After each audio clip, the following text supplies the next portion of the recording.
There was a variety of events during the Crystal Carnival in Holyrood this year, including Zumba, sliding, brunches, and many more. One event that stood out this year was the Crystal Dip. We're about halfway through our Crystal Carnival. We launched our first annual Crystal Dip, which was very successful. There were great crowds out, and we raised about $6,500, just over $6,500 for the Atlantic Burn Camp. You may be able to pick out Discover NL host Mark Warren in the white shirt, taking the plunge to help raise money for Atlantic Burn Camp. He may not feel his toes for quite some time, but it was definitely worth it and for a great cause. When Mayor Gooby called me, it was something at first I said, you're crazy, jumping in Newfoundland Atlantic Ocean in February month is something that's insane. But we're certainly very grateful that the community as a whole, Mayor Gooby and his council brought to the table to donate their funds to the Atlantic Burn Camp. We're very grateful. After the cold ocean dip, the participants along with other people in the community gathered for brunch to warm up. Later in the afternoon, it was Family Fun Day at Holy Cross Elementary in Holyrood, where Wandering Brush dropped in for some painting. To have a hand in fully exploring and encouraging a child's imagination at these festivals, there's no question that's my favorite part, to see them jump off the chair like a butterfly or roar like a tiger. That brings me a lot of satisfaction in my life.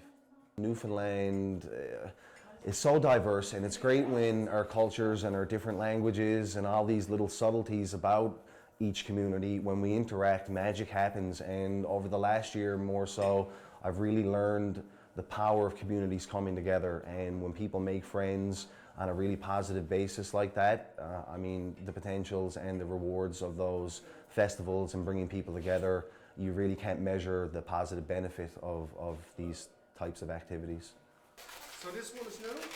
I just made this yesterday. Okay. The kids are just wonderful, man. I mean, I really have always wanted to work with kids. And the fact that I get to make art and work with kids and just have kids be all smiley and stuff, it's a lot of fun.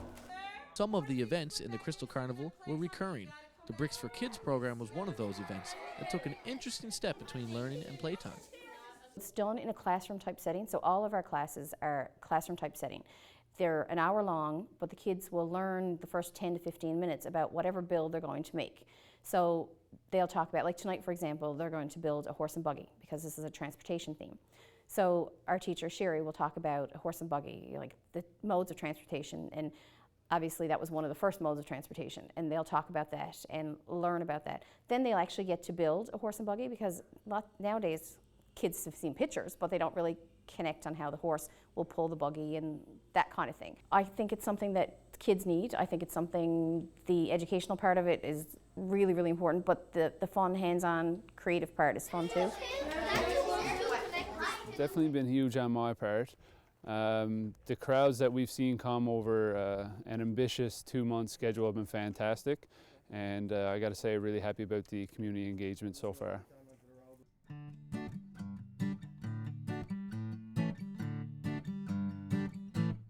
Be sure to check back on Eastlink TV to see events and festivals in places like Holyrood and other communities.